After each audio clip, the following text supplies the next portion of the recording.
I'm not sure kung nalaro nyo na yung, yung FF16. Hindi naman to spoiler guys, isang part lang to. Meron doon mga slaves na nagalit rin ng liligtas sila kasi parang mas okay na na ganito, slaves lang ako. I think related yun dun sa feeling ng fear na baka pag lumabas ako dito sa status quo na to, baka mas hindi okay yung mangyari sa amin. Okay na ganito, kahit mamamatay rin ako, eto na parang alipin kami pang habang buhay. Okay na, eto na yung fate namin eh. Not knowing na merong ibang way ng living. Parang natatakot sila doon kasi hindi nila alam yun at parang okay na, tanggap na, eto na ako eh. Di ba sikat na gasgas na yung, baka ito kasing taong mga to is yung glass half empty, half full.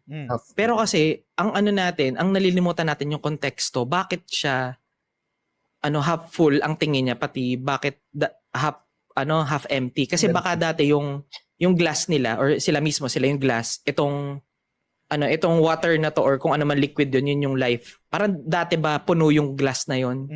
Noong nabawasan sila, kaya half empty yung tingin niya. Or dati, walang-wala talaga yung basong yun. Noong nagka half full siya. As in, siya, positive talaga sa buhay.